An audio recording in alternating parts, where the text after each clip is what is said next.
किसान के हित के बैठने के लिए चर्चा कर रहे हैं।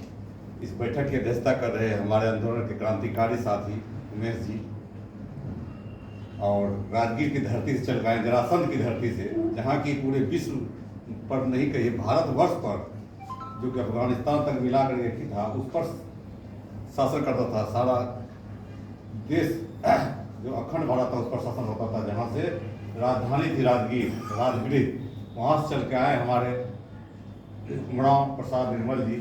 मैं भी उनका भी क्रांतिकारी स्वागत करता हूँ। और जहानाबाद से आए हैं भाई अनिल सिंह, हम लोग के आंदोलन के साथी हैं, शुरू से किसान के लिए तत्पर रहते हैं।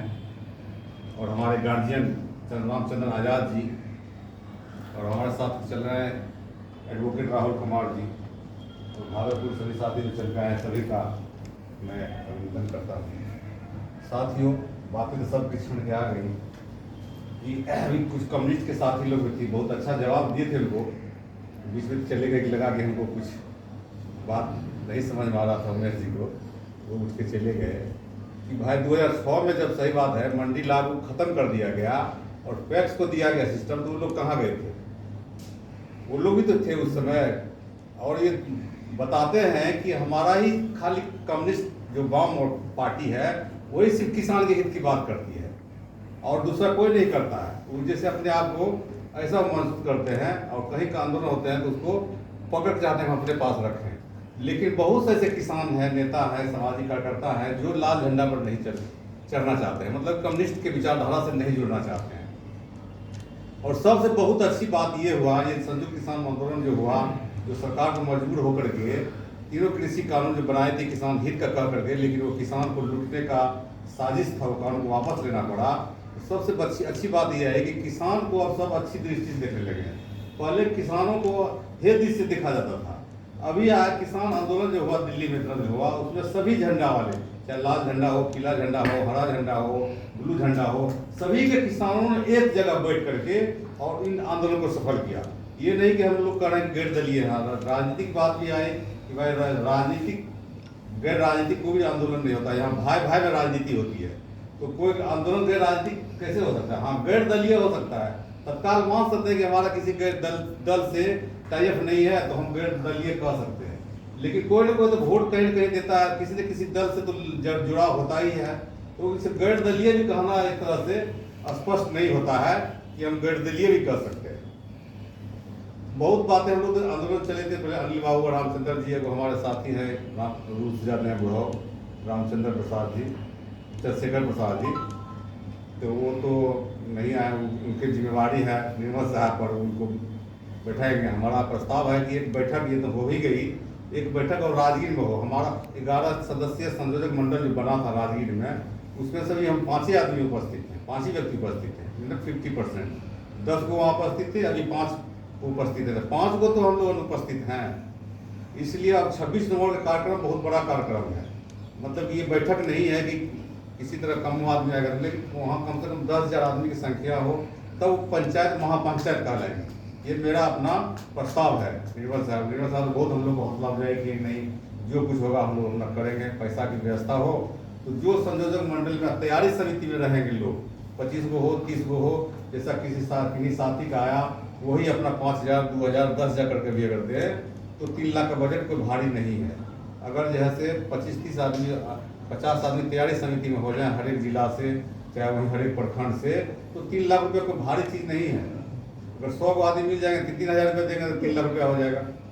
100 को अगर तैयारी समिति में आ जाएंगे तो 3,000 रुपया भी सहयोग करेंगे, कंट्रीब्यूशन करेंगे तो 3 लाख रुपया देंगे। हर जगह हम लोग को भीड़ मांगने की जरूरत नहीं पड़ेगी। हाँ, 3 लाख हम लोग बजट बनाया है, 3 लाख काफ़ी है, पर्याप्त है। तो एक दिवस रैली में कहती है खाना वाला व्यवस्था नहीं रहता है, तो बाहर से जो लोग आए उसी के लिए खाली खाने की व्यवस्था रहेगी। ज़्यादा खर्च हो। हाँ, और फिर उसमें देखा क्या बजट क्या होता है। तो बहुत बातें तो अभी हम लोग को करनी है आगे की बैठक में, कि गांधी जी ने कहा था जियो और जीने दो। अंग्रेज इस 300 साल शासन किया हमारे देश पे, उसने कहा था जियो तो शान से जियो। उसने किसके ऊपर शान से जिया? यही गरीब किसान मजदूर का जैसे शोषण करके। जब सबसे ज़्यादा शोषण किसान का हुआ है तो चाहे वो अंग्रेज के ज़माना हो चाहे वर्तमान सरकार के ज़माना हो अभी हो, सबसे ज़्यादा किसानी का शोषण होता है। और सारे दल जितनी पार्टियां हैं, चाहे वो भाजपा हो, कांग्रेस हो, कम्युनिस्ट हो, सीपीआई हो, सीपीएम हो, माले हो, सभी का अपना अपना किसान मोर्चा है। और सब जैसे सिर्फ पॉकेट में मंगा करके प्रकोष्ठ के तौर पर रखे रहते हैं और सरजमी पर कहीं काम नहीं करते। काम करते तो यहाँ दिखाने जाता है कि कितना शोषण होता है। एक तो खाद का कालाबाजारी, और कालाबाजारी किसी तरह से लेकर के किसान अगर उत्पादन करता है धान, गेहूं, मक्का, वो उसका उस पर लागत मूल्य भी नहीं मिलता है।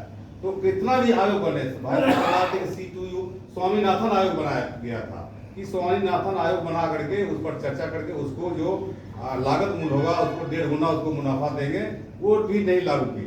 तो 2006 में नीतीश जी ने तो ये मंडी खत्म करने के बाद एक डी बंदोपाध्याय का आयोग बनाए थे कि यहाँ भूमि सुधार के लिए बहुत आवश्यक है तो भूमि सुधार कानून बनाइए। अभी डॉक्टर साहब ने उन पर चर्चा की थी, विस्तार से नहीं किए। तो वो चर्चा जब हुआ तो बंदोपाध्याय साहब ने 2 साल बहुत मेहनत करके पूरे बिहार घूम करके अपना रिपोर्ट सरकार को सौंपा कि सरकार को बटाईदार को भी जैसे यहाँ मिलना चाहिए लाभ, क्योंकि सबसे निरीह तो बटाईदार है। अगर मान लीजिए जिसका अपना खेत है, अगर दाही आ जाता है, सुखाड़ आ जाता है, मान लीजिए उत्तर बिहार में जो है बाढ़ से जब दह जाती है, दक्षिण बिहार में पानी से सूख जाता है, तो उसको कुछ नहीं मिलता है। जो बटाई कर लेता है खेत, उसको बीज हल जितना होता है सब उसको बदलता है। तो सुने होंगे पहले की जो है बहुत जगह आत्महत्या किसान करता है, कहा महाराष्ट्र में, चाहे मध्य प्रदेश में, चाहे आंध्र प्रदेश में, बिहार में भी एक दुर्घटना हम लोग सुने थे पिछला 2015-16 में, उसके बाद तो नहीं सुने हैं।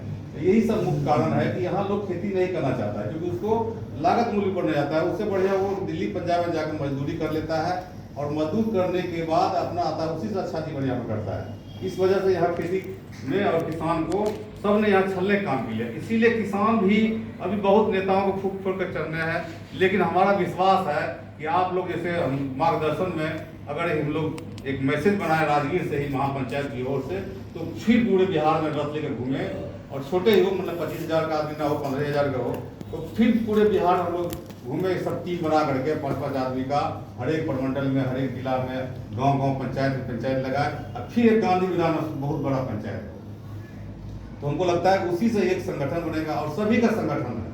एक लाइन है कि हम दिखे हैं संघे शक्ति कलयुगी, तो सभी का संगठन है, चाहे वो मास्टर हो, चाहे बीपीएससी से जो परीक्षा देकर निकलता